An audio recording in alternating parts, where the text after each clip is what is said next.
할렐루야.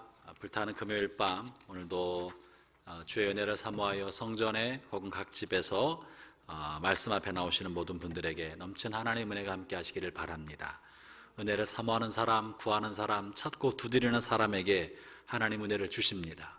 사모하는 영혼을 만족시켜주는 분이 하나님이십니다. 그러므로 우리는 하나님 앞에 나갈 때마다 언제든지 먼저는 사모하고 갈급하는 마음으로 나아가야 합니다. 많은 사람이 주님 앞에 서지만 사실은 은혜 받고 성령 받고 속사람이 새로워지는 사람이 많은 것은 아닙니다. 많은 사람이 주님을 예배한다고 서 있지만 그러나 그 중에 성령의 임재 가운데 드러난 사람은 다수가 아닙니다. 많은 사람이 천국을 향하여 간다고 하지만 천국의 문을 드러난 사람도 다수가 아닙니다. 그러면 어떤 사람이 정말 천국에 들어가고 은혜를 받고 성령의 충만함을 받습니까? 그것은 사모하는 사람입니다. 진실한 마음으로 사모하는 그런 사람을 주께서 받아들이시고 문을 열어주는 거예요. 예수님 시대에 수많은 사람이 있었습니다. 많은 사람이 예수님을 따랐습니다. 그리고 또 다른 많은 무리들이 하나님을 경외한다고 말하면서 회당에 구름처럼 모였습니다.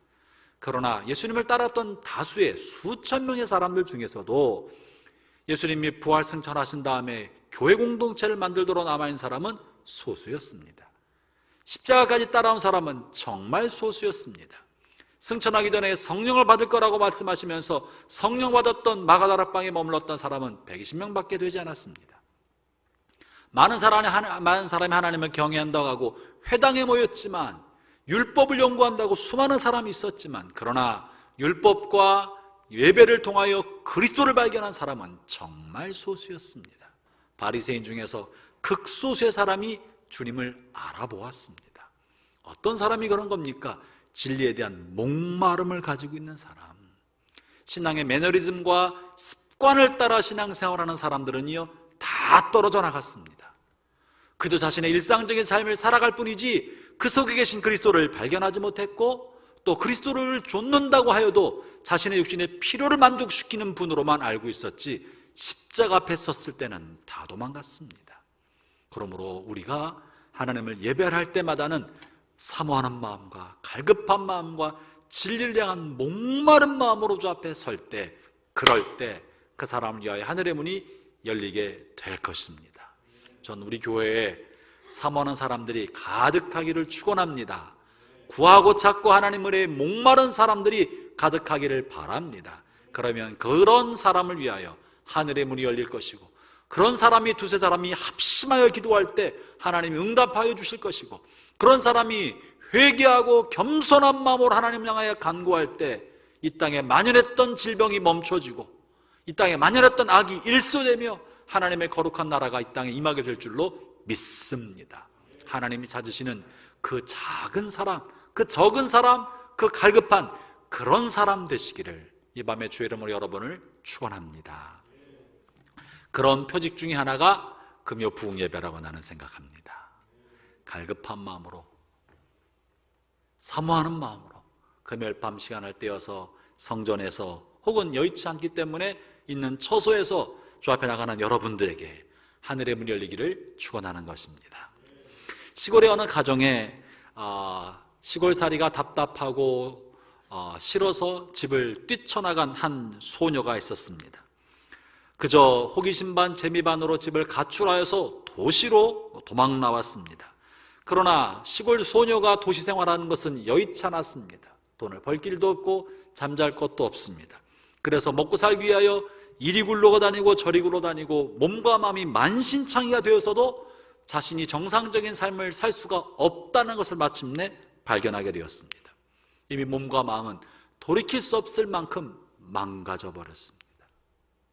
그리고 나서는 이 시골 소녀가 생각했던 것은 내가 더 이상 이렇게는 살 수 없다. 내 인생은 여기서 끝났다.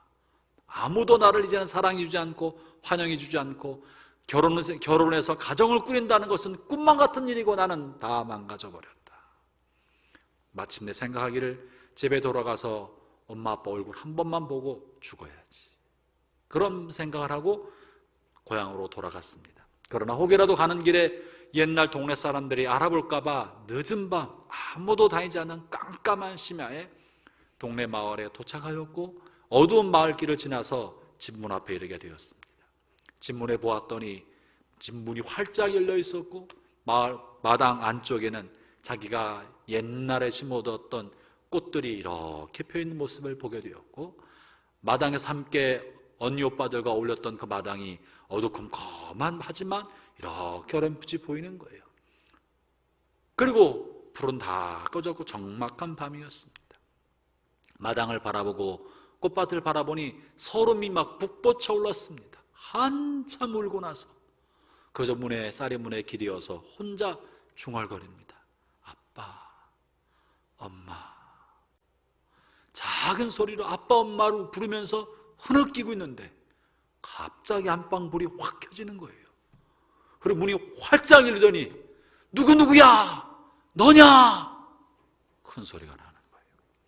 그리고는 아빠가 문을 열고 마당으로 뛰어나오는 거예요. 어디 있니?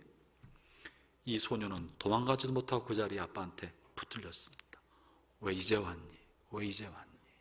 한참 아빠는 아이를 안고 부둥켜 물었습니다. 그 집안에서 이 아이가 집을 나간 이후로 어디 갈 데가 없어 틀림없이 돌아올 텐데 언제쯤 돌아올까 생각을 하면서 항상 밤에 문을 열어놓았었고, 그저 언제라도 아이가 돌아올 줄 모른다고, 어디서든지 힘들면 분명히 나를 찾을 텐데 하는 생각으로 잠을 자도 자는 둥 마는 둥 엄마 아빠는 밤을 그렇게 늘 보내었던 거예요. 잠결에라도 아이가 나를 부르면 알아차리려고 항상 늦은 밤이면 신경을 곤두세우고 있었던 것입니다.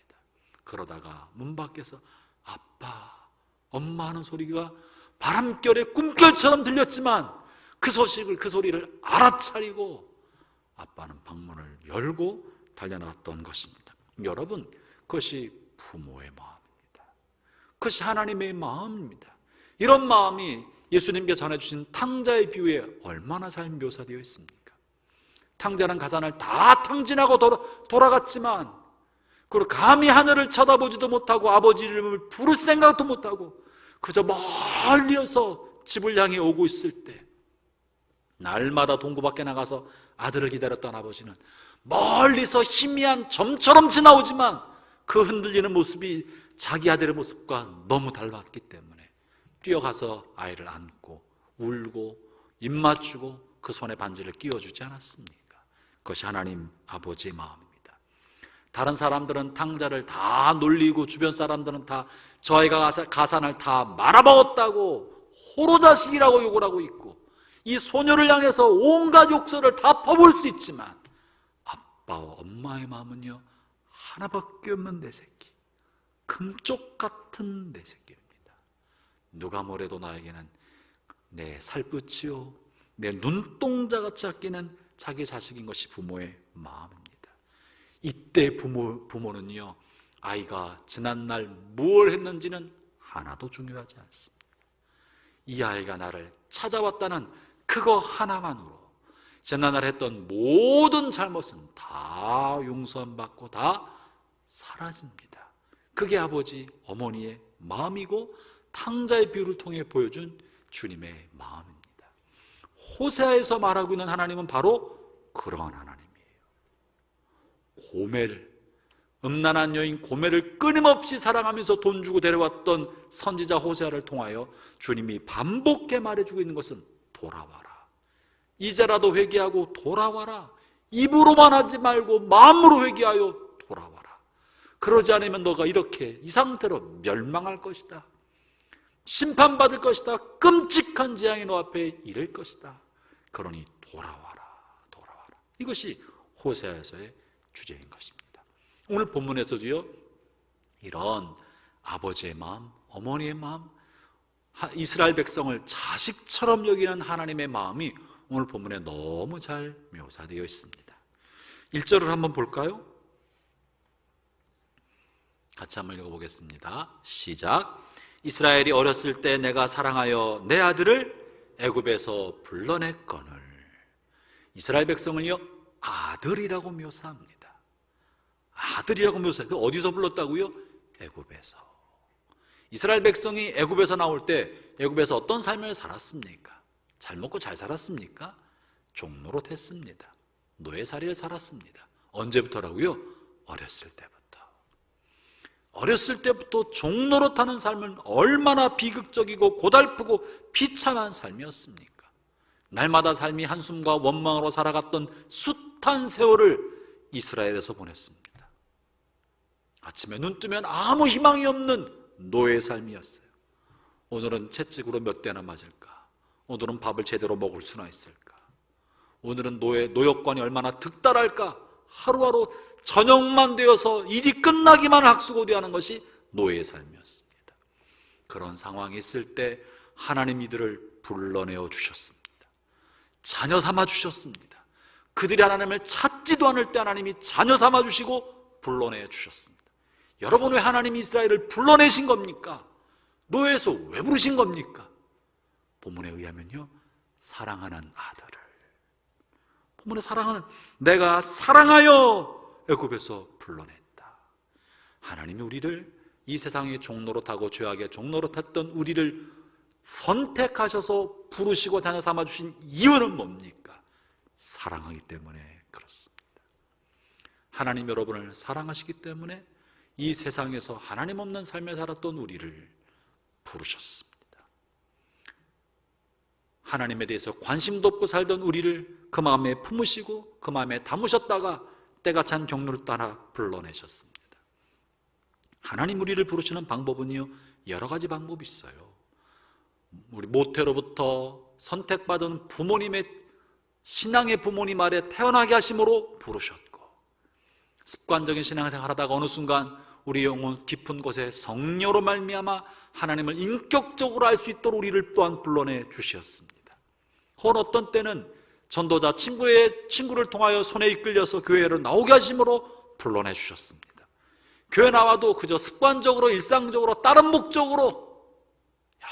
목적으로 교회를 나왔지만 어느 날 설교자의 설교를 통하여, 교제 나눔을 통하여, 다른 어떤 방법을 통하여 우리 마음에 하나님의 살아계심과 십자가의 은혜가 가슴에 방망이처럼 치고 들어오는 어느 순간 통하여 하나님 우리를 불러주셨습니다.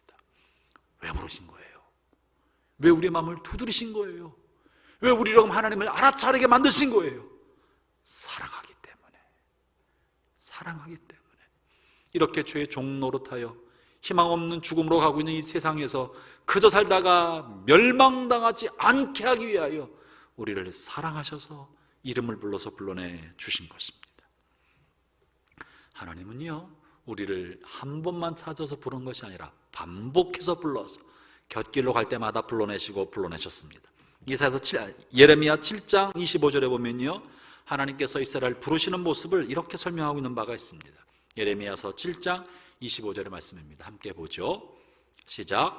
너희 조상들이 애굽 땅에서 나온 날부터 오늘까지 내가 내 종 선지자들을 너희에게 보내어 끊임없이 보내었으나, 하나님 우리를 부르기 위하여 끊임없이 하나님의 선지자를 보내어서 부르셨습니다. 끊임없이. 옛날 개역 성경에는요, 부지런히라고 써 있습니다. 부지런히 보내서 부지런히 부르셨다는 거예요. 자꾸 부르신 거예요. 반복해서 부르신 거예요. 왜요? 잘 알아차리지 못하니까 자꾸 부르신 것입니다. 요즘에는 별로 안 그러죠. 요즘에는 아이들이 동네에 나가서 놀이터에서 노는 일이 별로 없어서 별로 안 그러고, 주로 아이들이 집에서 놀기 때문에 안 그런 것 같습니다만, 제가 어렸을 때 저는 이 화양동에서 어린 시절을 보냈어요. 화양동, 자양동 다 제 놀이터에서 썼는데, 우리는 주로 집 앞에 있는 이 공터, 흙바닥 공터에서 구슬치기, 딱지치기, 다방구, 술래잡기 이런 거 하면서 놀았어요. 우리 그렇게 지내왔죠. 공감하는 분도 계시고 그 용어 자체가 생소한 분도 계신지 모르겠어요. 근데 이게 집 앞에서 시작하지만 집 앞에서 머무는 게 아니에요. 오늘은 우리 집 앞에서 구멍 파놓고 구슬치기 하다가 저 동네가 옆 동네에 가와 같이 구슬치기 하면 자기 동네로 끌고 가면 또 구슬 주머니에 넣어가지고 그 동네까지 가요. 또 하다가 또 다른 애가 붙어서 또 옮기게 되면 또 옮기고, 이것저것 동네 골목길을 다니면서 구슬치기, 딱지치기, 술래잡기 여러 놀이를 하면서 동네를 휘젓고 다녔습니다. 그런데 언제까지 이렇게 동네를 휘젓고 다녀요? 언제까지? 해질녘까지. 해질녘이 되면요, 동네 인근에서 무슨 소리가 들려요? 철수야, 상우가 뭐하라? 밥 먹어라. 아는구나. 밥 먹어라, 밥 먹어라. 또 이 집 저 집에서 이제 소리치기 시작해. 한 번 부르고 네 하고 달려가면 좋은데 애들이 그러나? 처음에 한두 번 부르면 모른 척, 안 들은 척. 점점 엄마 목소리가 커져요. 막 소리 지르고, 아니면 뛰어나올 때까지. 왜 자꾸 불러요? 이제 가까이 때가 됐으니까 돌아오라는 거예요. 왜 아이들은 못 들은 척 하고 그냥 그러고 있어요? 노는 게 좋으니까. 그러나 집에 돌아와야 될 때가 있는 거예요. 날이 저물어 어두워지면 길을 잃어버리거나 어려운 일을 당할 수 있기 때문에 어두워지기 전에 이제 집으로 돌아오라고 부르는 것입니다. 하나님께서 이스라엘 백성에게 선지자를 보내어 하나님의 음성으로 부르시는 거예요. 때가 되었으니까, 돌이킬 때가 되었으니까, 사명을 주고 무언가 맡기기 위하여, 아니면 영혼이 메말라가기 때문에 생명의 양식을 공급하기 위하여 하나님 그들을 부르시는 거예요. 하나님 우리를 부르실 때는 뜻이 있습니다. 의미가 있는 거고 의도가 있는 거예요. 하나님, 우리가 볼 때는 왜 나 지금 잘 놀고 있는데 귀찮게 잘 합니까? 왜 내 관심을 이 놀이에 빠져 있는데 하나님께로 관심을 빠지게 만듭니까? 난 내 알이 너무 바쁜데. 그러나 하나님 우리를 부르실 때는 뜻이 있습니다. 중요한 무언가가 있습니다. 우리가 뭔가 바꿔야 될 때가 있거나, 뭔가 알아야 될 무언가가 있거나, 주시고자 하는 무언가가 있거나, 맡기고자 하는 무언가가 있거나, 이대로 계속 나가다가 큰 문제에 봉착하게 될 때 주님 우리를 부르시는 것입니다. 형제자매 여러분, 부르심의 소리를 듣지 아니하면, 못 들으면 문제가 생기고, 들어도 못 들은 척하면 더 문제가 생깁니다. 여러분, 깨울 수 없는 아이가 있어요. 잠든 아이는 깨울 수 있지만 어떤 애는 못 깨운다 그래요? 잠든 척하는 아이는 못 깨워요. 잠든 아이는 깨울 수 있는데 잠든 척하는 애는 못 깨운다. 하나님의 음성을 못 듣는 사람에게는요, 들려주면 들리지만 못 들은 척한 사람에게는 길이 없어요. 알아요, 하나님 날 부르신다는 걸. 못 들은 척하면은요, 의도 터져야 돼. 그건 의도 터지는 길밖에 없어요. 그래야 정신 차리지. 이스라엘 백성이요, 어떻게 지금 반응했나 볼까요? 2절을 읽어보겠습니다. 시작. 선지자들이 그들을 부를수록 그들이 점점 멀리하고 바알들에게 제사하며 아로새긴 우상 앞에서 분향하였느니라. 하나님께서 선지자를 통하여 그들을 불러내셨어요. 여러 가지 이유 때문에 그러신 거예요. 뭔가 잘못된 길을 하고 있으니까 이대로 가다가는 멸망의 길이요, 벼랑길이요, 죽음의 길이었기 때문에 그들을 건져내기 위하여 계속 불렀지만 못 들은 척하고, 못 들은 척하니까 부를수록 못 들은 척하고 멀리 가는 거예요. 잘 놀다가 철수야, 상우가 불렀는데 그 소리가 점점 크게 다가오니까 더 놀고 싶어서 딴 길로 도망가는 아이들처럼, 다른 골목길로 숨는 아이들처럼 하나님의 소리가 점점점 크게 들리고 가까이 오니까 점점 더 멀리 도망가고 있다고 말해주고 있습니다. 여러분, 이스라엘 백성이요, 하나님을 몰라서 그런 것이 아닙니다. 알지만 그 뜻대로 하고 싶지 않기 때문에 멀리 가고 하나님의 부르심을 거절하고 귀를 막고 짐짓 못 들은 척 하고 있는 것입니다. 때로 우리가 하나님 성령으로 말미암아 거듭난 모든 사람은 성령이 내주하시기 때문에 들으려고 하면 성령의 음성을 들을 수 있어요, 없어요? 들을 수 있습니다. 이게 사실이에요. 전 하나님의 음성을 한 번도 들어본 적이 없어요. 들었는데 못 알아채린 거예요. 들어본 적이 없는 것이 아니라 주님이 말씀하시는데 못 알아차린 거예요. 주님 어떻게 말씀하십니까? 사도 바울을 부른 것처럼 길거리에서 사오라 사오라 네가 나를 핍박하느냐, 이렇게 말씀하신 사례는 있지만 흔하지 않아요. 흔하지 않은 그 일을 여러분 보고 하라고 요구할 수 없습니다. 주로 흔한 방법은 어떻게 해요? 성령이 안에 계심으로, 구름 위에 계신 하나님께서 나팔처럼 말씀하시는 것보다 내주하신 성령이 우리 안에서 말씀하시는 거예요. 내 안에 영적인 감각을 통하여 내 안에 강력한 무언가 하나님이 하시는 것 같다는 내적인 이끌림을 통하여 주님이 이렇게 하려고 하시는구나, 주의 뜻이 이거 아닌가 하는 내적 이끌림으로 우리를 이끌어 가시는 거예요. 또는 주께서 선지자, 주의 종된 목회자의 설교 말씀을 통하여 주님이 이거 꼭 놔두라고 하는 것 같아, 어떻게 하셨지? 이런 거 놔두라고 하는 것 같은 주의 내적 음성이 주님으로 나에게 주신 음성인 것입니다. 또는 말씀을 묵상할 때 아침에 성경 말씀을 묵상하고 있는데 그 말씀에 있는 구절이 오늘 내게 주신 음성으로 말씀이 들리는 거. 성경이 책으로 된 기록된 것이 살았고 운동력 있는 말씀으로 내 안에 들려오기 시작할 때 주님은 성경 기록된 말씀을 통하여 오늘 나에게 주신 음성으로 말씀해 주시는 것입니다. 어떤 경우는요, 음성이 아니라 환경을 통해 말씀하시기도 하셔요. 내가 뭔가 하려고 하고 그 일을 계획하고 있는데 갑자기 뭔가 안 돼버렸어.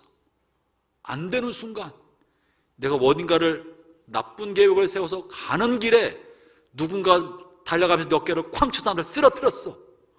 쾅 쓰러지는 순간 아차하면서 주님이 날 막으시는구나, 이럴 때 있어요, 없어요? 나만 그런 거 아니죠? 나쁜 생각, 나쁜 계획, 나쁜 의도를 가지고 뭔가 하려고 하고 가는 길에 갑자기 무언가가 당하는 순간 정신이 번쩍 들면서 주님이 나를 막으시는구나. 주님 우리에게 다가오셔서 마치 발람의 당나귀가 발람의 길을 막았던 것처럼 주님 우리를 막으실 때 내적 음성으로 말씀하시는 거예요. 그럴 때 알아차리고 즉시 전봇대라도 붙잡고 기둥이라도 붙잡고 회개하고 내가 잘못했습니다, 주님이 발람을 막으시는 것처럼 내 길을 막으셨습니다, 주님 감사합니다, 이것이 주의 뜻인 줄 믿습니다, 내가 돌이킵니다. 이 일로 인하여 아무리 많은 손해를 본다 할지라도 주님이 원하지 않는다는 것을 알았으니 내가 돌이킵니다 하면서 돌이켜야 하는 것입니다. 주님은 우리에게 여러 가지 많은 방법으로 말씀하셔요. 알아차리려고 하면 알 수 있습니다. 모른 척하면 그냥 모르는 것처럼 자기가 지나가는 것입니다. 형제자매 여러분, 여러분은 최근 여러분의 삶에 간섭하시는 주의 음성을 들은 적이 언제입니까? 언제 하나님이 여러분 다가와서 간섭하신 적이 있습니까? 목사님 20년 전인데요, 회개하시기 바랍니다. 10년 전인데요, 회개하시기 바랍니다. 5년 전인데요, 회개하시기 바랍니다. 오늘도 우리와 동의하신 주님께서는 날마다 우리의 삶에 말씀하시기를 원하시고 간섭하기를 원하십니다. 용기를 주시고 위로해 주시고 꿈을 주시고 명령해 주시고 멈추게 하시고 돌이키게 하시고 깨달음을 주시는 분이십니다. 주님으로부터 아무런 사인과 인도하심을 받은 적이 없고 옛날에 한번 그렇대. 그렇다면 여러분의 영혼의 땅은 묵은 땅이 되어 있는 것입니다. 말씀이 뿌리를 열어본 지 한참 되고 세상의 염려와 근심과 재리의 유혹에 그런 잡초만 무성한 묵은 땅이 되었기 때문에 말씀의 씨앗이 뿌리 내릴 수 없는 묵은 땅이 되어서 주의 음성을 알아차리지 못하고 있는 것입니다. 그래서 지난주에 우리가 묵은 땅을 기억해라, 마음에 딱딱해진 땅, 하나님의 말씀의 씨앗이 들어갈 수 없는 그런 땅을 곡괭이로 쟁기로 확 뒤엎지 아니하면 아무리 말씀을 심어도 매일 성경을 본다고 해도 매주 예배를 드려도 예배 끝나고 나가는 순간 하나도 남는 것이 없고, 들어도 은혜를 받는다고 하여도 그냥 좋은 얘기 들었다, 그래 좋은 이야기, 그것으로 다 지나가 마는 것이고, 마음 깊숙한 곳에 씨앗이 뿌리를 내릴 수 없는 딱딱한 땅, 묵은 땅, 돌 같은 땅이 되어버리고 마는 거예요. 그러니 이것이 어떻게 주의 음성으로 들리겠습니까? 좋은 땅은요, 말씀의 뿌리를 깊게 내리는 땅인데 어떻게 하면 가능합니까? 주의 말씀이 생생하게 들릴수록 내가 잊을 수 없고 부인할 수 없는 말씀이 되어버리는 거예요. 그러나 내 마음이 묵은 땅, 딱딱한 땅이 될수록 주님이 말씀을 해주셔도 잠시 잠깐 머리를 지나가는 새처럼 휙 스쳐 지나가는 것이고, 잠깐 좋았다 은혜 받은 것처럼 하지만 그러나 곧 뿌리가 없으므로 습기가 없으므로 말라버린 씨앗처럼 되어버리는 것입니다.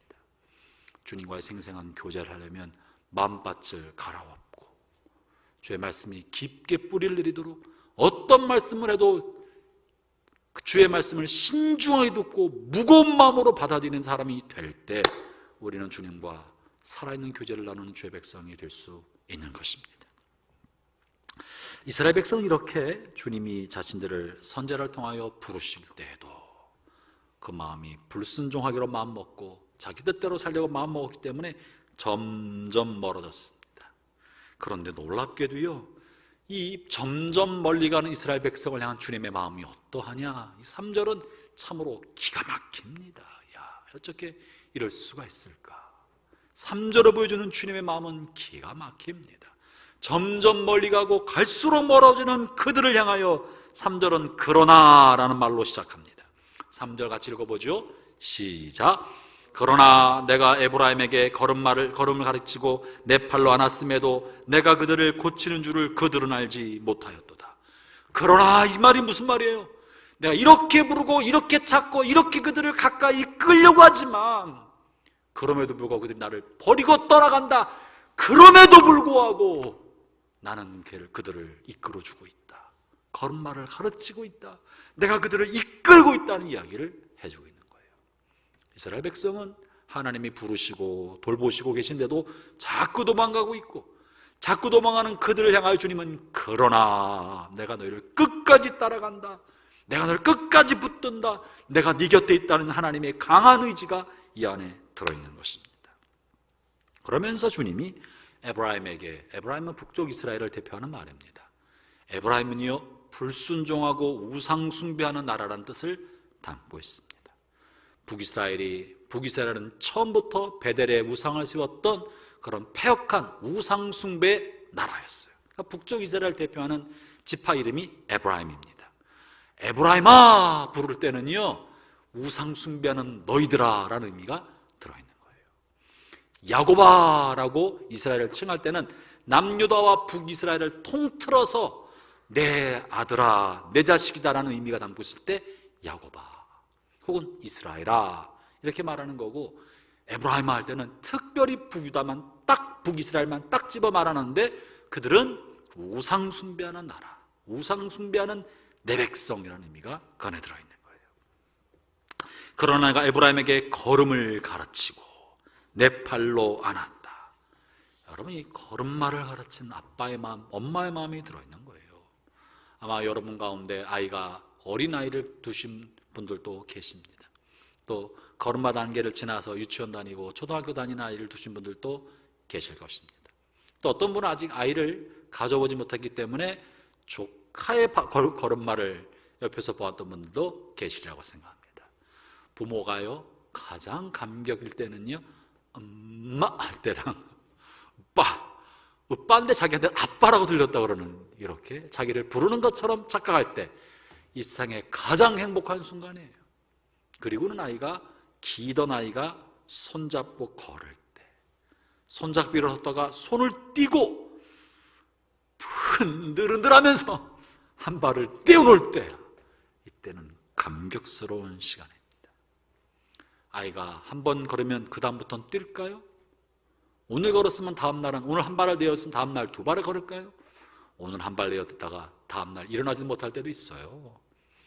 또 넘어지고 항상 그렇습니다. 그러나 걸음마 가르치는 아빠, 엄마, 부모의 마음은요 걸음마 배우는 단계 아이가 넘어지는 거 개의치 않습니다. 자꾸 넘어지고 쓰러지는 거 개의치 않습니다.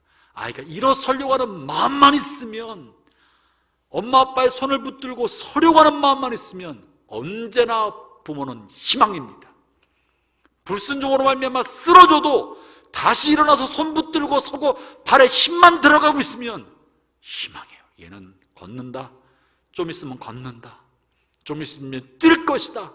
내년 이맘때는 달려갈 것이다 하는 희망을 갖고 사는 거예요. 이 본문의 마음이 그 마음에, 하나님이 내가 너희에게 에브라임에게 걸음을 가르치고 쓰러져서 이 아이가 힘들어하면 안아주고, 걸음마를 연습하다가 혹시라도 무릎이 깨지면 내가 그들을 고쳐주고 치료해주고 다시 힘을 주는 일을 하셨다는 거예요.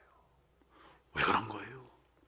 어렸을 때부터 애굽에 살았던 상처 많고 한 많고 원망 많고 삶이 고달픈 그들을 일으켜서 새로운 사람 만들어 주었고, 혼자 서서 건강한 하나님의 사람으로 온전해질 때까지 주님이 붙들어주고 사랑하신 것입니다. 그것이 본문의 마음입니다. 주님은 우리를 바라볼 때 어린아이에게 걸음마를 가르쳐주는 것처럼 바라보신다는 거예요.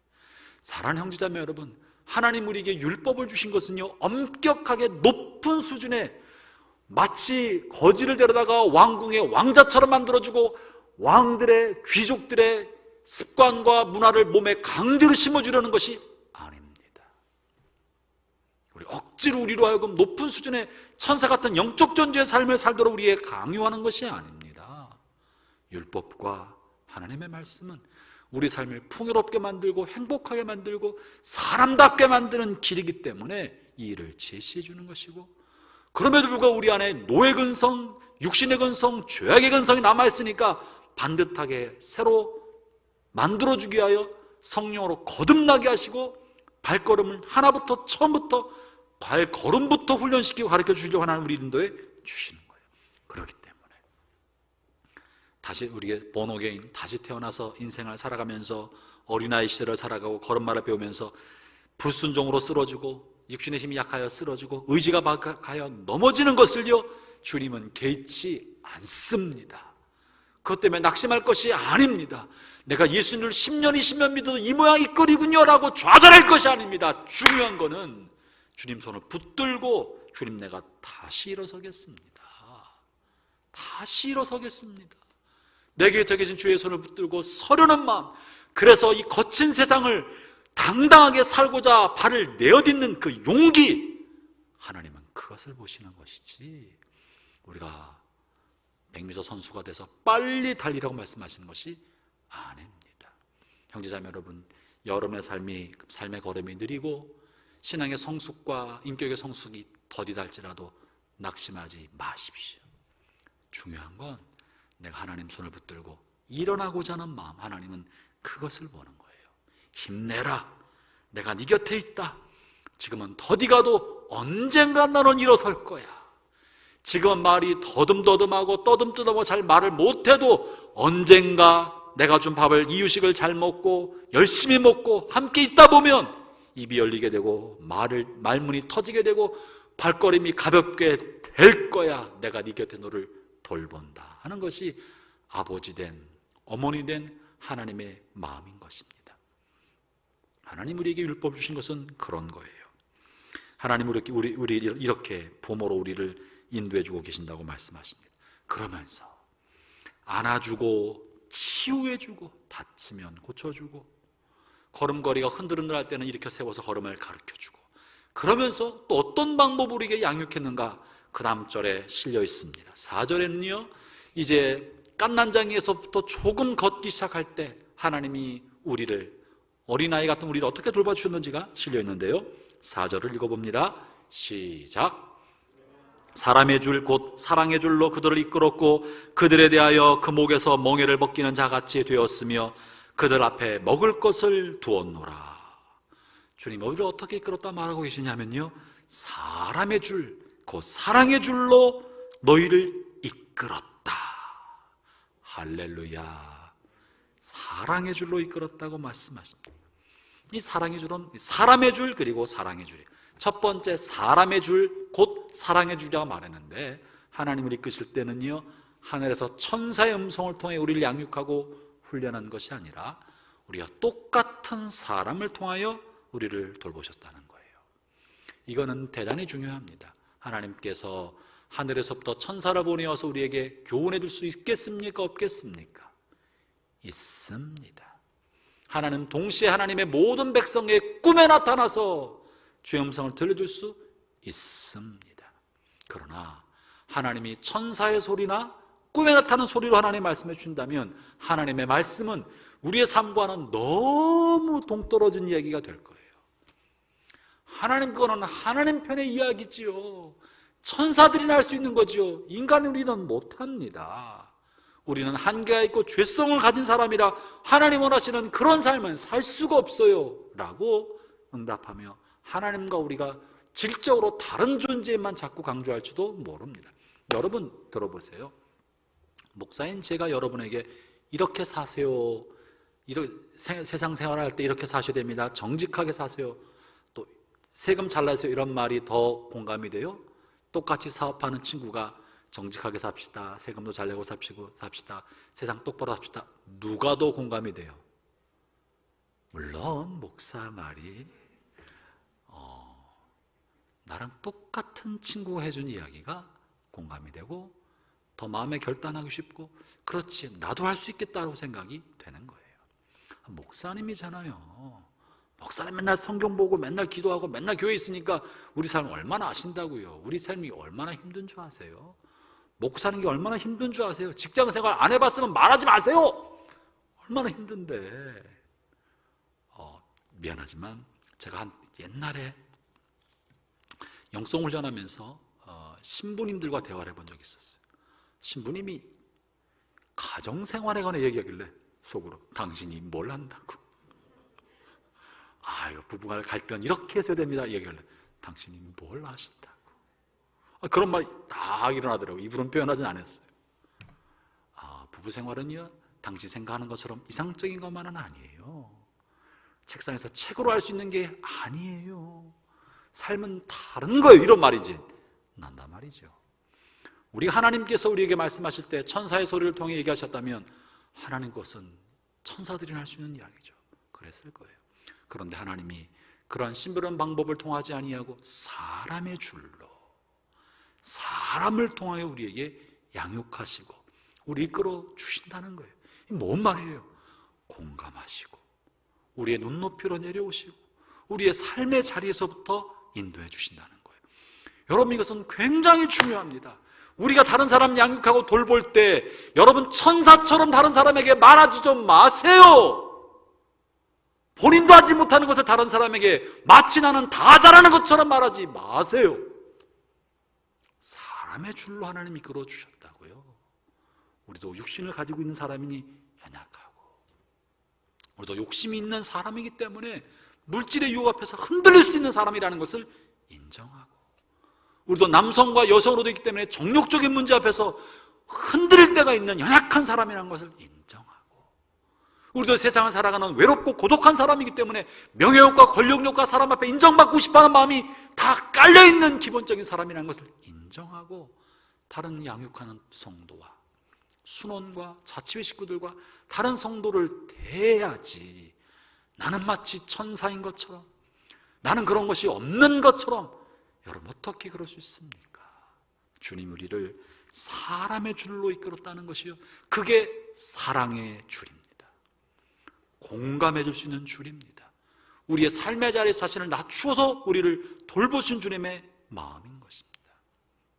그래서 주님은 사람을 보내어서 우리 이끌어 주신 거예요. 모세를 보내어서 이스라엘 백성을 애굽에서부터 건져내 주셨고, 광야 40년을 지나게 주셨고, 이스라엘 백성이 가나안 땅에서 나라를 만들어 살아갔을 때는 선지자를 통하여, 사사를 통하여 하나님의 말씀을 끊임없이 들려주셨고, 예수님도 사람의 몸을 입고 오셨고, 제자들도 사람 제자들, 사도들을 세워서 복음을 증거하게 하셨습니다. 여러분이요, 그래서 여러분이 예수님의 제자가 되기 전에, 하나님 교회는 신실한 성도들이 되기 전에 인간이 되어야 합니다. 따라해보세요. 사람이 되라. 사람이 되라. 따뜻한 사람의 마음을 가질 줄 알아야 되고, 사람으로서 사람의 성정을 가진 사람에서 다른 사람의 마음과 삶의 자리와 형편을 능히 헤아려 이해할 줄 아는 사람다운 사람이 먼저 되어야 합니다. 사람다운 사람이 먼저 되어야 그걸 바탕으로 나의 죄성을 싸우고 있는 제자로의 삶을 살아가는 것이지, 나는 마치 그 단계를 다 지난 천사 같은 제자를 주께서 원하시는 것이 아닌 거예요. 특별히 다른 사람을 도울 때 더욱더 그렇습니다. 따뜻한 같은 성정을 가지고 있는 사람으로 돌보고 대해야 합니다. 주님이 우리를 그렇게 해주셨어요. 하늘 높은 보좌에서 하나님의 높은 윤리와 하나님의 높은 거룩하심을 강요하지 않으시고 사람으로 돌보아 주셨습니다. 그리고 사랑의 줄로 그들을 이끌어 주셨습니다. 사랑의 줄로. 주님은 엄격한 율법과 높은 제도로 이끄지 않으시고요, 하나님은 엄청난 권위와 능력을 가지고 계심에도 불구하고 죄를 지을 때마다 번개를 내리쳐서 꼼짝 못하게 할 수 있었을 거예요. 우리가 범죄할 때마다 가는 길에 교통사고가 일어나게 해서 우리를 심판할 수도 있었을 거예요. 우리가 죄를 질 때마다 번개를 내리셨다면 하루 24시간 하루 종일 그냥 번개가 치지 않았겠어요? 그러지 않으시고 인내하고 오래 참아주시고, 때로는 하나님이 못 들은 척 하시고 계시고 내버려 두시고 스스로 알아서 깨우칠 때까지 잠잠히 기다려주시고, 넛지, 소위 말하면 넛지, 팔꿈치로 툭 쳐서 스스로 깨달을 수 있도록 만들어주는 방법, 넛지의 방법으로 우리의 삶에 개입해 주셨어요. 하나님이 말씀하신 줄 알지 못할 만큼 하나님이 우리 마음에 찾아오시고, 마치 내가 스스로 깨달은 것처럼 하고 있는데 사실은 하나님이 다 깨달음 주신 건데, 그런 방법으로 스스로 알아차리도록 이끌어 주셨습니다. 하나님은 위엄과 힘으로 우리를 구속하고 강제적으로 우리 인격을 변화시키려고 시도하지 않으셨습니다. 내 말이 맞아요, 안 맞아요? 하나님이 적어도 저의 인생을 이끌어 오시면서 지난 50년 저에게 그렇게 오셨어요. 단 한 번도 강제적으로 제 인격을 바꾸려고 하나님이 하지 않으셨습니다. 잘할 때나 잘못할 때나, 저도 왜 잘못이 없었겠습니까? 크고 작은 잘못을 할 때 하나님이 지켜보시면서 넛지 방법으로, 넛지가 뭔지 아시죠? 넛지 방법으로 부드럽게 하나님의 개입인 줄 내가 모를 만큼 개입하셔서 나중에 뒤돌아보니까 이게 하나님의 개입이었구나, 하나님이 이렇게 간섭하셨구나, 나중에 알게 될 만큼 그러한 겸손하면서도 자신을 감추시는 방법으로 내 삶을 개입하셔서 대단히 조금씩 부드럽고 천천히 우리의 삶을 변화시켜 오셨습니다.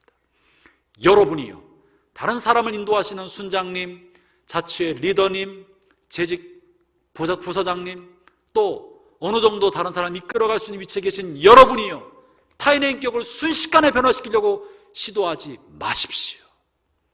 다른 사람을 쉽게 변화시키려고 하니까 폭력적으로 개입하게 되는 거예요. 강제적으로 개입하는 거예요. 거친 말을 통해서라도 쉽게 바꾸려고 하니까 상처, 아픔과 고통을 주는 거예요. 그것이 우리 마음을 어렵게 만드는 거예요.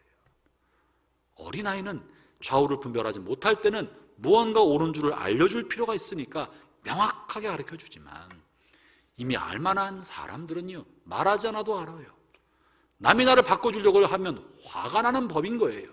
몰라서 안 하는 것이 아니라 스스로 할 수 있도록 도와줄 필요가 있는 거지, 훈계하듯이 하는 것은 대단히 비인격적인 것입니다.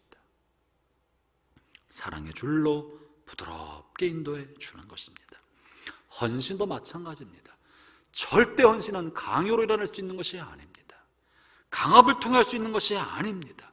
헌신은 자발적으로 일어나야 하는 것이지, 의무감과 당위성을 요구해서 헌신을 요구하는 것은 이미 헌신이 아닙니다.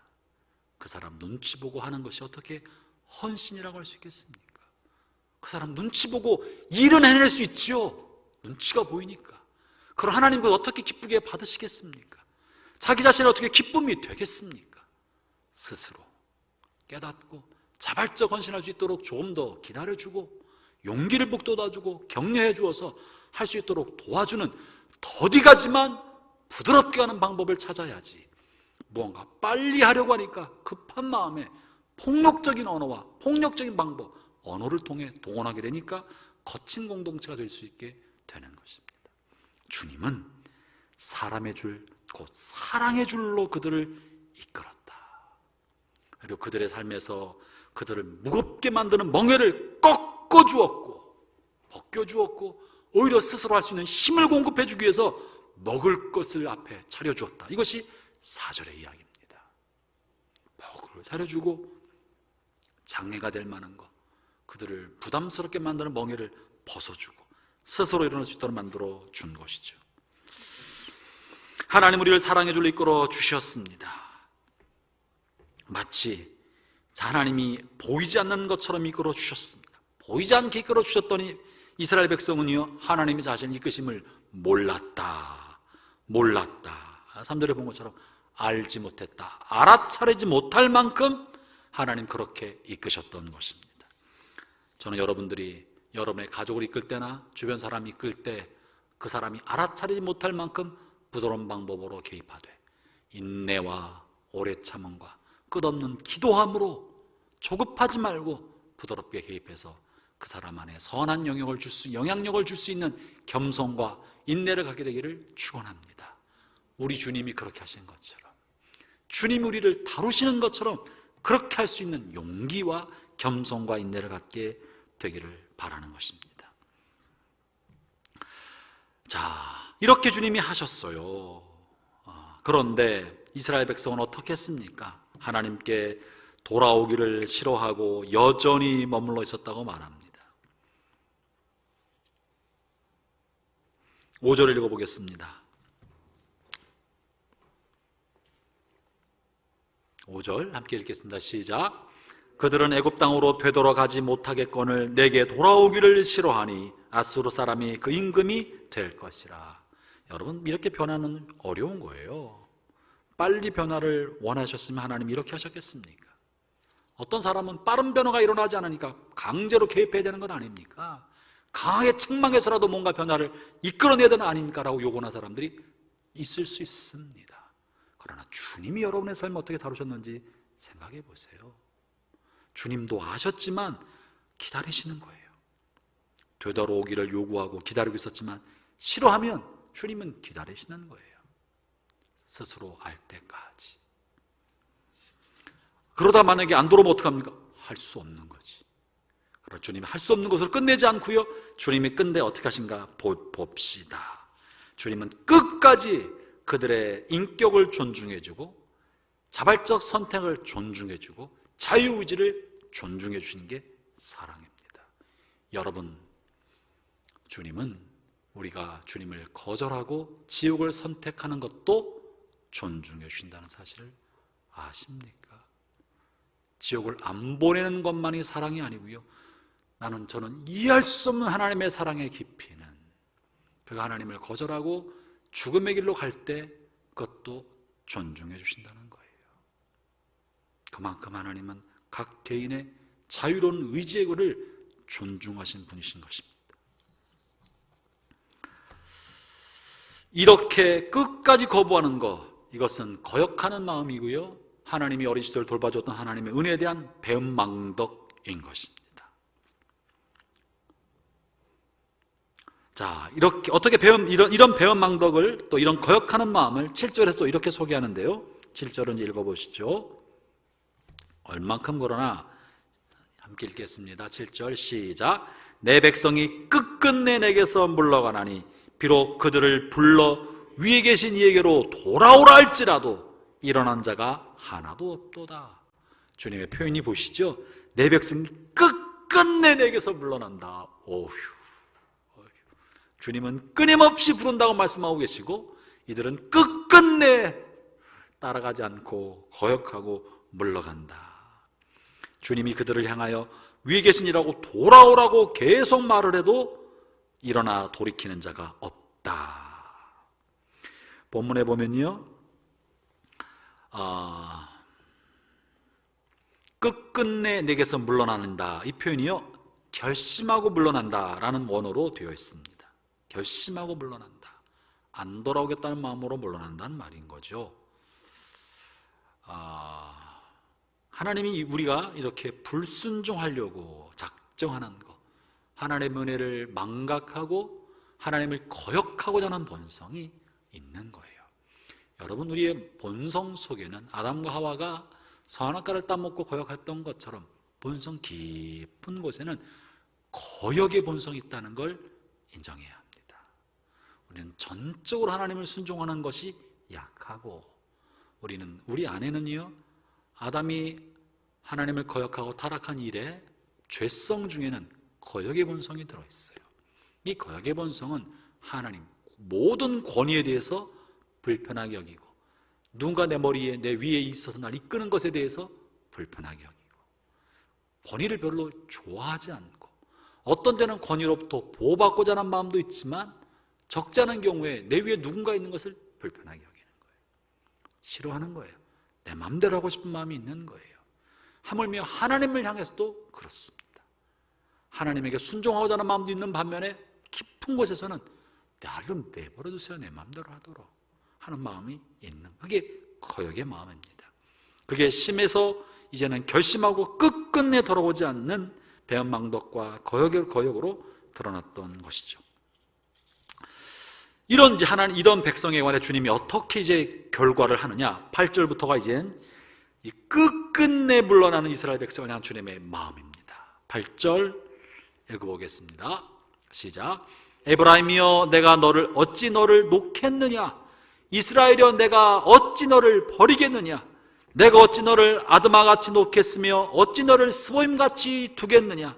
내 마음이 내 속에서 돌이켜 나의 긍휼이 온전히 불붙듯 하도다. 주님의 마음에 두 가지 갈등이 있는 거예요.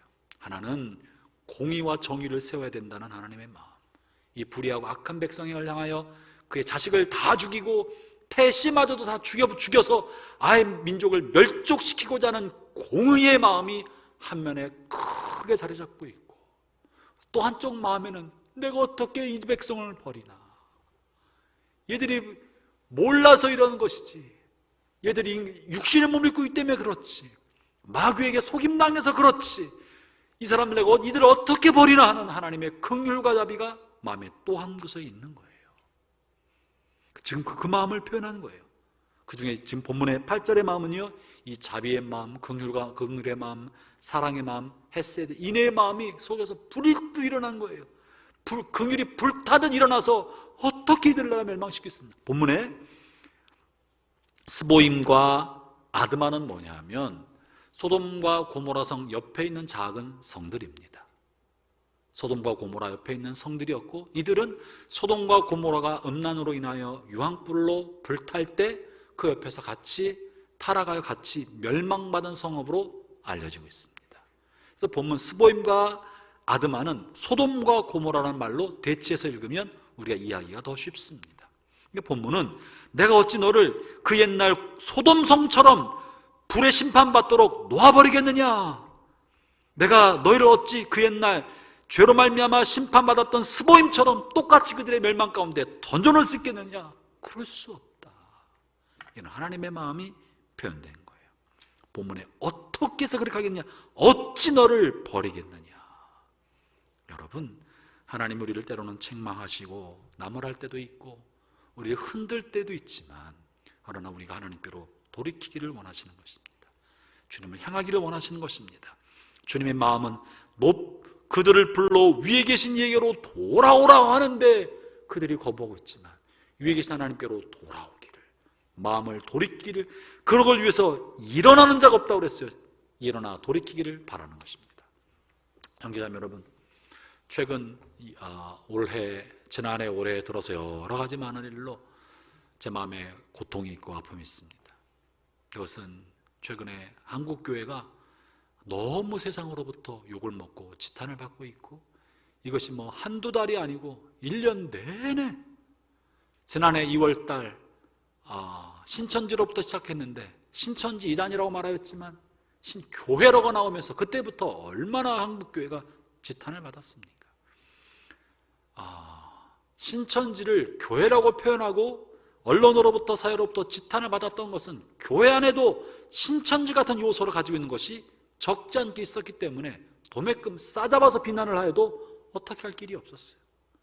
우리에게도 그런 모습이 일부가 있었기 때문에 그때로부터 시작하여 지난 여름, 올 초, 이건 뭐 잠잠할만 하면 또 대형 사고가 터져가지고 너무 부끄럽고 고통스럽고 괴로워서, 이거 팬데믹이 끝나고 나면 전도가 정말 될까? 사람들이 어떻게 전도할 수 있을까? 막막하고 가슴 아프기만 합니다. 그런데 한국교회는 이것을 통하여 회개하고 있나? 지탄을 받고 있지만 뭔가 회개 몸부림이 있나? 뭔가 변화가 일어나고 있나? 아무런 자성이나 변화의 몸부림이 없이, 물론 언론과 정부의 실책을 감추기 위하여 정부가 지나치게 반정부 시위 활동을 했던 특정 교단에 특정 교회에 관하여 지나치게 한 바가 분명히 있었지만, 그렇다고 언론과 정부를 욕할 것이 아니라 우리 안에도 있는 모습을 보고 회개하고 반성하고 이 사회를 향한 공공의 선을 할 수 있는 단계로 변화되어야 되는데, 한국교회 어디에도 회개와 자성으로 가슴을 치는 통곡과 눈물로 나서는 데는 없고, 원망으로, 불평으로, 정부 때문에, 물론 정부 영향이 있지만 정부 때문이라는 말로 회개기회를 놓쳐가고 있기 때문에, 그렇기 때문에 팬데믹이 끝나고 나서 정말 전도문이 닫히고 사회로부터 지탄받는 그런 비도덕적 집단, 공공성을 상실한 그런 집단으로 되어가는 것, 집단으로 낙인 찍히는 것 같아서 고통스럽습니다. 이럴 때 교회는 뭘 해야 되느냐고요. 우리는 뭘 해야 되느냐고요. 물론 모이는 것도 필요하지만 정말 중요한 건, 모이든 모이지 않든 정말 중요한 거는 회개하고, 하나님이 교회를 한 뜻이 무엇인가 기도하고, 몸부림치는 무언가가 있어야 하는데 길을 잃어버린 거예요. 방향을 못 잡고 있는 거예요. 그래서 정말 이때야말로 모이든 모이지 않든 이 일이 하나님으로부터 말미암았고 우리의 죄악으로부터 말미암은 것을 깨닫고 회개하고 하나님의 은혜를 구하고 다시 한국교회 우리에게 기회를 주십시오. 여러분, 우리 교회는 이러지 않았다고 해서 우리 교회는 안 그런데라는 것으로 자족하고 있는 것은 바보입니다. 이 온 사회가 지금 홍수로 휩쓸려가고 있는데 우리는 구정물을 흘려보내지 않는다고 괜찮다고 생각하는 건 얼마나 바보 같은 일입니까? 이 사회가 흙탕물 속에 던져지고 있는 거예요. 이 사회의 짐을 내게 우리가 지고 우리 안에도 이런 흔적이 있다는 것을 통회하면서 하나님의 길을 찾아야 몰락으로부터 벗어날 수 있습니다. 이 상태가 조금만 더 진행되면요, 한국교회는 몰락합니다. 회상할 수 없을 만큼 붕괴됩니다. 2000년대부터 시작하면서부터 조금씩 교회의 성장이 정체됐다가 2000년을 조금씩 지나면서 점점 교회 수가 성장이 줄어들어가고 있다가 조금씩 줄어들고 있던 것이 작년을 지점으로 폭락하고 있고 절벽처럼 떨어지고 있어서 팬데믹이 끝나고 나면요 다시 일어날 수 없을 만큼 처참하게 무너질지도 모릅니다. 그게 제가 느끼는 두려움이고 공포고 불안입니다. 그러나 어디에도 이것에 대한 대책이 보이지 않는 거예요. 대책이 안 보여요. 수습하려고 하는 사람도 없고 교회도 없고 길을 찾지도 못하고, 우리 교회는 뭐 괜찮으니까. 아니라니까요. 지금은 좀 버텨도요 10년 이내에 초토화가 될 가능성이 많습니다. 한 가지만 말씀드려볼까요? 우리의 믿음이란 게 과학의 힘 앞에 무너지는 것을 온 세계가 다 경험했어요. 어디예요? 대전에 있는 대안학교? 믿음으로 우리는 된다고, 본인은 안 걸린다고 광화문에 있었던 모 목사님도 그랬고, 그러다 다 걸렸어요. 본인들이 믿는 그 믿음이 의학적 상식과 바이러스로부터 자신을 지켜내지 못했던 것을 세상이 다 알게 되었습니다. 우리는 무엇을 가지고 이제 믿음이라고 말하겠습니까? 믿으면 된다는 것은 무엇을 근거로 말하겠습니까? 믿음이 우리의 신앙이라는 것도 하나님 주신 자연의 자연 세계 안에서 하나님의 운영하는 것 중에 하나인 것을 인식하지 아니하고, 믿음은 마치 과학적 세계를 초월한 그 신비로운 무언가만을 믿음으로 여기고 있는 것이 얼마나 허망한지가 드러나버린 셈이 되어버렸어요. 그래서 예수 믿는 사람들은 비성적 사고를 갖고 있는 사람처럼 이제 사회로부터 지탄받게 되어 있는 거예요. 이것은 때로는 우리 안에 하나님을 신뢰하고 믿음의 점프, 믿음의 도약을 할 때가 있는데, 이런 일이 항상 벌어지는 건 아니지만 하나님은 때때로 빈번하진 않지만 상식과 이성의 범주를 뛰어넘는 일을 하게 하실 때가 있어요, 없어요? 있어요. 자주 해요, 드물어요. 드물지만 그럴 때가 있다고요. 그건 하나님의 영역이에요. 근데 그런 부분에 관한 도전도 주춤하게 되어버렸고, 그런 믿음의 도약을 하려고 할 때 사람들이 우리를 바보 취급하는 사회가 되어가고 있어요. 믿음이 뭐냐? 이 분야에 대해서 우리는 큰 도전을 받게 된 거예요. 그래서 정말 깨어있지 않고 이 시대 하나님의 뜻을 우리가 몸부림쳐 찾지 아니하면 교회는 이 사회로부터 분리된 개토가 돼서 자기들끼리 천국, 자기들끼리의 이상한 세계를 만드는 사람으로 점점점 사회로부터 분리된 섬이 되어갈 가능성이 더 많아졌어요. 이 가슴 아픈 일입니다. 돌이켜야 합니다. 지금이야말로 일어나서 기도해야 될 때고, 하나님 우리에게 무엇을 원하는지 몸부림쳐 찾아야 될 때고, 하나님 우리를 향한 이런 우리가 지나왔던 삶에 관한 하나님의 준엄한 심판으로부터 이 심판이 이제 멈춰지기를, 하나님이 진노를 돌이켜주시고 다시 한국교회, 우리 교회에 희망을 하나님이 살려주시기를, 고멜을 향해서 끊임없이 찾으셨던 것처럼 이스라엘이 범죄해도 이스라엘을 하나님이 회복시키려고 끊임없이 부른 것처럼 지금도 부르고 계신데 하나님의 부르심을 알아차리지 못하고 딴 데만 하고 있다면 이스라엘 몰락처럼 몰락할 가능성이 너무 높은 것입니다. 형제자매 여러분, 저는 호세아를 제가 계획하고 강의를 시작한 게 아닙니다. 하나님 주신 강력한 부르심을 따라 충분히 내용을 숙지하지 못한 상태에서 호세아를 시작했는데, 강의에 한 장 한 장 강의할 때마다 하나님이 과연 이 시대에 주신 하나님의 말씀이다, 과연 이 시대에 한 장 한 장 우리에게 준 말씀이구나, 한때 잘 나갔고 경제는 번영하고 있고 교회는 습관적인 신앙생활로 잘 돌아가고 있는데, 그럼에도 불구하고 하나님이 심판의 이야기를 반복하고 있을 때 알아차리지 못하고 그저 암송한 성경 구절을 반복해서 말하면서 하나님 우리를 고쳐주신다는 말, 이런 말만 반복하고 있는 매너리즘에 빠져있는 우리 한국 교회를 향한 하나님의 경고다 하는 이야기가 말씀 읽을 때마다 더 깊게 새겨지는 거예요.